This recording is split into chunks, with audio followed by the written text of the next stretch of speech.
আমি ডক্টর অনুপম সরকার বলছি। অন্যান্য দিনের মতো আজকেও আমি first stage of treatment by homeopathy এবং বায়োকেমিক সিস্টেমের কথা বলবো। আজকে আমার এইটা হচ্ছে 18তম ভিডিও। আজকের সাবজেক্ট হচ্ছে বা আজকের বিষয় হলো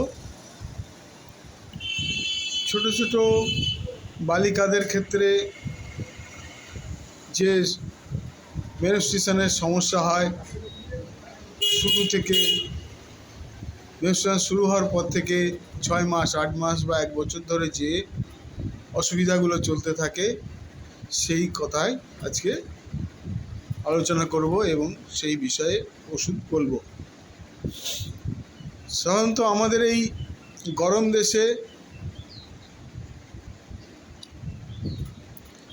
9 বছর বয়স থেকে নিয়ে 12 বছরের মধ্যে মেনস্ট্রুয়েশন শুরু হয়ে যায় এবং এই মেনস্ট্রুয়েশন শুরু হওয়ার পরে ঠিক প্রতি মাসে যেমন হওয়ার কথা, কারো কারো ক্ষেত্রে সেটা হয় না এবং বিভিন্ন ধরনের সমস্যা দেখা দেয়। পেটে ব্যথা হয়, কখনো সময় ঠিক থাকে না, কখনো মাসের মধ্যে 2বারও রজস্রাব হয়ে যায়, কখনো 2 মাস দেরি হয়ে যায়, তার মাঝখানে সাদা স্রাব হয়, পেটে ব্যথা হয়, এই সমস্ত লক্ষণগুলো থাকে। সেই ক্ষেত্রে আমরা বলবো যে আমাদের এই ওষুধের দিয়ে তার অনেকখানি উপকার হতে পারে। যেমন প্রথম ওষুধ হচ্ছে পালসেটিলা 30, যেটা রোজ সকালে খালি পেটে একবার খাবে। আরেকটা হচ্ছে অ্যাক্টিয়া রেসিমোসা বা সিমিওসিফিউগা 30, যেটা রোজ রাত্রে শোয়ার সময় একবার খাবে। আর এই দুটো হলো হোমিওপ্যাথি ওষুধ। আর বায়োকেমিক ওষুধ হচ্ছে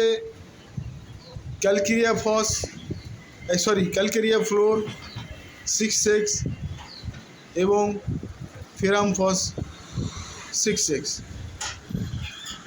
দুটো বায়োকেমিক ওষুধেরই 4টে 8টা ট্যাবলেট দুপুরে ও রাতে খাওয়ার পরে খেতে হবে।